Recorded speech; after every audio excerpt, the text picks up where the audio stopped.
United States Air Force Instrument Pilot Instructor School is conducting an intensive research program to investigate, from a pilot's point of view, the problems of landing under minimum weather conditions. There are increasing operational requirements for landings during minimum weather conditions. Few pilots, however, have had the opportunity to familiarize themselves with a low visibility environment at or below existing minimums. Actual experience is needed not only to determine the problems that actually exist, but also to further define the pilot's role during all weather landings. What problems will confront the pilot?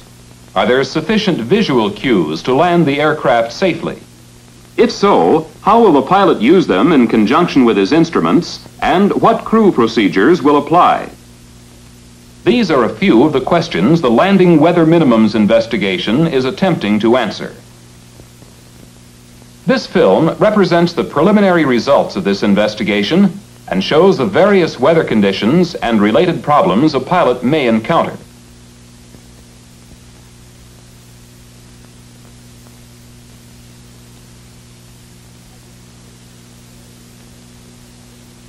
The project approaches were flown using an experimental instrument system developed by the Air Force Flight Dynamics Laboratory. This conceptual flight control display system permitted the pilot to make meaningful control inputs through touchdown on instruments alone. The instrument system included a manual and automatic ILS approach and landing capability, an experimental attitude director indicator, an approach sequence indicator, a lateral situation indicator indicating the center of the runway, and conceptual displays of flight path angle, instantaneous vertical velocity, and radar altitude rate. In addition, for photography purposes, a radar altimeter was used to indicate height above terrain as the aircraft progressed along the approach. With the pointer at 12 o'clock, the aircraft was at 200 feet.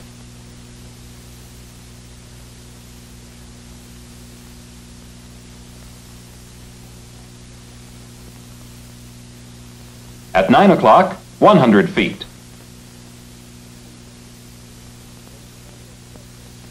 At 7:30, 50 feet over the runway threshold.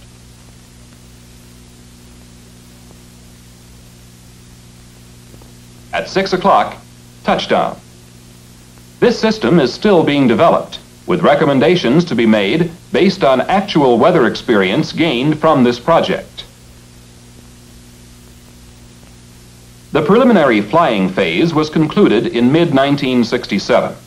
More than 100 approaches and landings were made in weather conditions below existing minimums to determine the visual cues available in the low visibility environment. These cues include the approach lighting system and the runway lights and markings. This approach lighting system is the United States Standard A configuration, 3,000 feet long. It consists of centerline lighting with lights spaced 100 feet apart, 1,000-foot bar, sequence flashing strobe lights, red terminating bar and red wing bar lights. Runway lights include threshold lights, high-intensity runway lights spaced 200 feet apart, and on some runways, touchdown zone and centerline rollout lights. Runway markings include overrun markings, threshold markings, runway direction number, landing zone markings, centerline markings, and side stripe markings. Another type of visual cue is the contrast between the runway and its surroundings, as depicted here. Needless to say, visual cues that may be seen in daylight may be entirely lacking at night.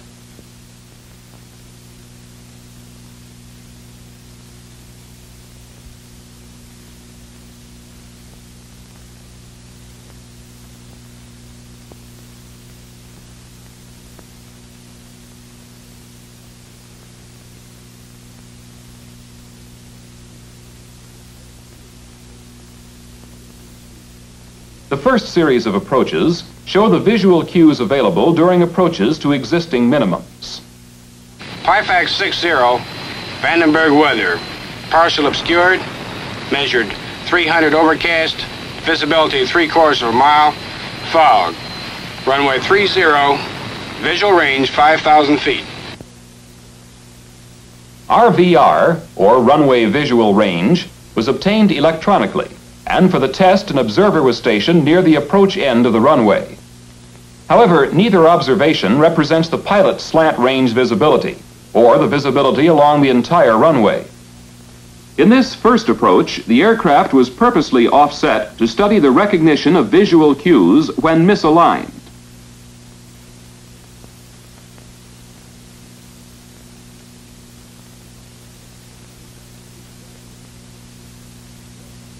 Notice how the cues gradually come into view. Fortunately, the crew knew where the runway was. The decision to continue such an approach involved not only the visual cues, but also the degree of correction necessary to align the aircraft with the runway.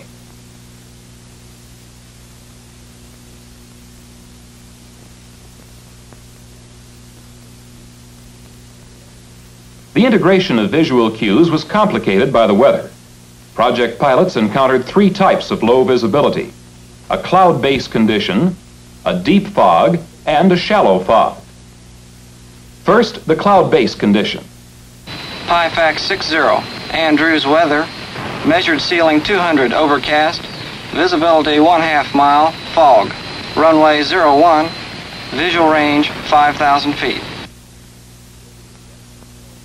Approaching 200 feet, the visual segment, or forward visibility, increases very rapidly. Approach lights, then the entire runway environment.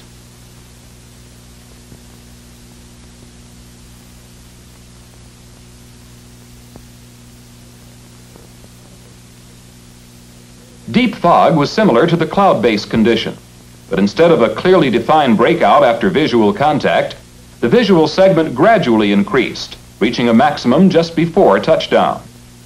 PIFAX 60, Mather weather, indefinite ceiling 200, sky obscured, visibility 1/4 of a mile, fog, runway 22, visual range 4,500 feet.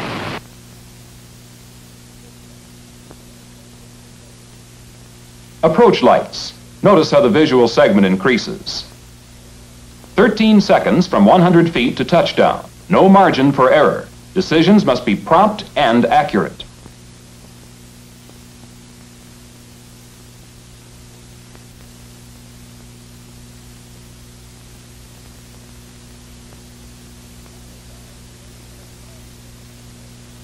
Shallow fog presented an entirely different situation, as visual contact with the approach lights was established early. But as the aircraft descended, the visual segment decreased to a minimum just after entering the fog. PIFAX 60, McCoy weather, partial obscured, visibility 3/8 of a mile, fog. Runway 36 left, visual range 2,000 feet. Weather observations in one area may not coincide with what you see on final approach or landing because of the varying character of the fog. 300 feet. The lighting system is in view. 200 feet. Notice how the visual segment decreases. 100 feet. The visual segment increases.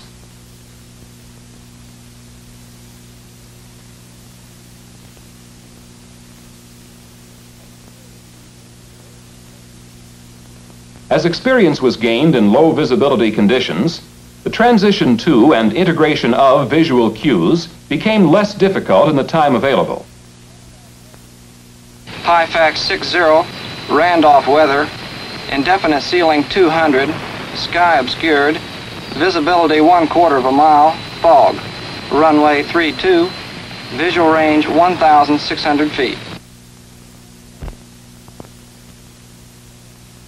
200 feet. Small correction. Approach lights. Cross-check.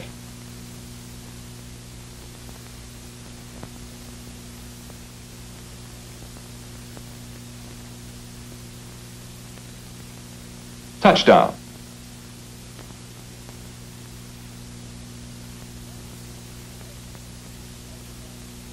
Flying actual weather approaches emphasize the importance of crew coordination.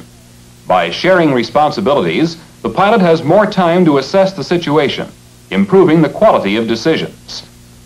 PIFAX 60, Mather weather, indefinite ceiling 100, sky obscured, visibility 1/8 mile, fog, runway 22, visual range 1,200 feet. In the experimental phase, the following crew coordination procedures were used. One pilot flew instruments to touchdown. The other cross-checked instruments to 200 feet, then came heads up to identify the visual cues as they appeared. Other crew coordination concepts are being evaluated to develop optimum in-flight procedures.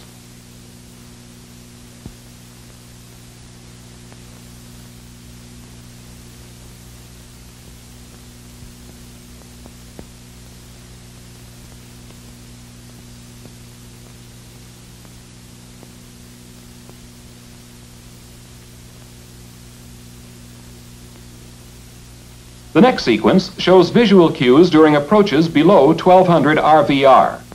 It identifies some of the hazards involved and the availability of the visual cues. PIFAX 60, Randolph weather, indefinite ceiling 100, sky obscured, visibility 1/8 mile, drizzle, fog, runway 32, visual range 1,000 feet. The problem of rain distorting or blurring the visual cues was accentuated in minimum weather conditions. The windshield wipers were left off on this approach. 100 feet. Threshold.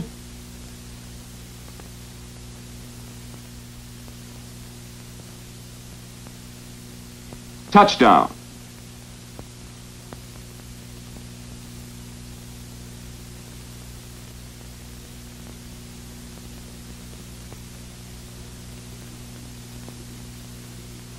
Notice how the visual cues improve when the windshield wipers are turned on.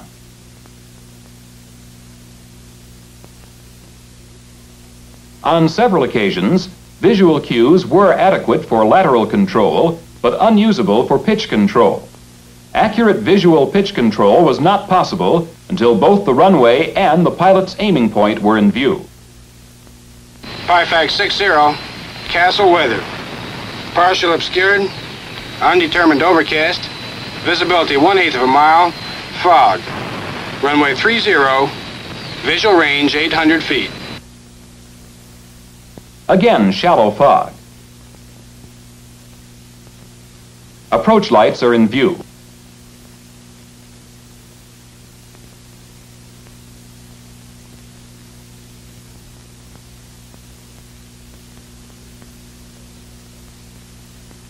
"100 feet. Are the cues sufficient to flare the aircraft?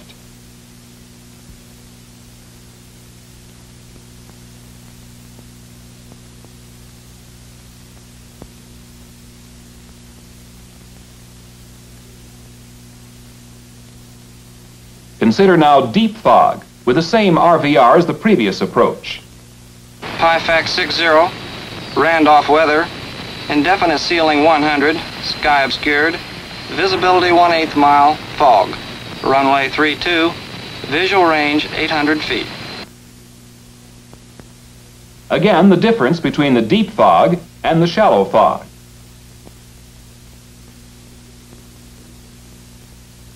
Notice how the visibility increases.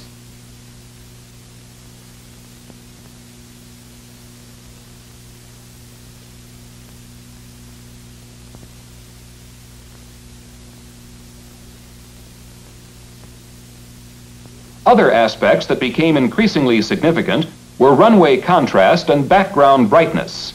At times during daytime operations, runway markings were the only available cues.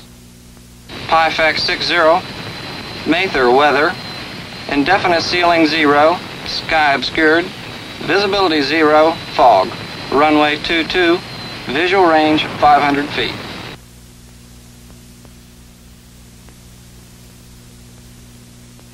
100 feet. There is about 7 seconds from 50 feet before touchdown.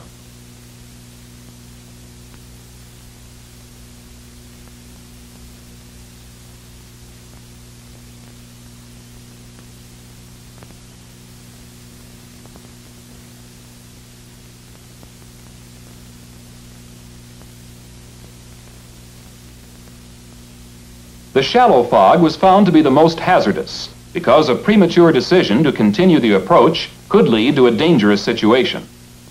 PIFAX 60, Castle weather, partial obscured, visibility 3/16 of a mile, fog, runway 30, visual range 200 feet. Assume that you are flying this approach. At 200 feet, would you continue?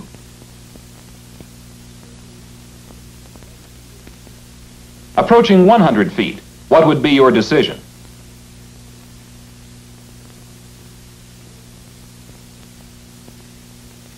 "50 feet.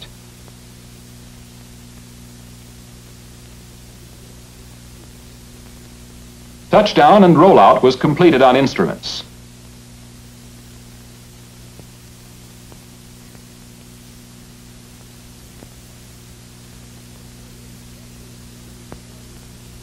Experience also was gained in performing a missed approach in minimum conditions. PIFAX 60, Castle weather, partial obscured, undetermined overcast, visibility 1/8 of a mile, fog, runway 30, visual range 200 feet. In early tests, a minimum altitude was established below which pilots would not descend without cues. 100 feet.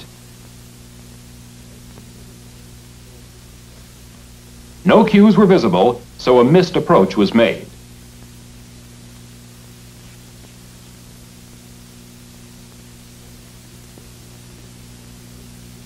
Sometimes visual cues did not appear until just before touchdown, requiring the pilot to complete the landing on instruments. PIFAX 60, Castle weather, partial obscured, visibility 1/16 of a mile, fog, runway 30, visual range 100 feet.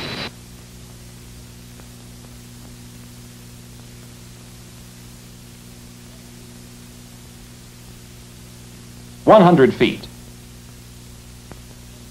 50 feet. 25. 15. Touchdown. Accurate definition of this low visibility environment is difficult, as fog never is homogeneous. PIFAX 60, Castle weather, partial obscured, visibility 1/16 of a mile, fog, runway 30, visual range 100 feet. Someday, an approach and landing such as this may be routine. 100 feet. 50. 25. 10.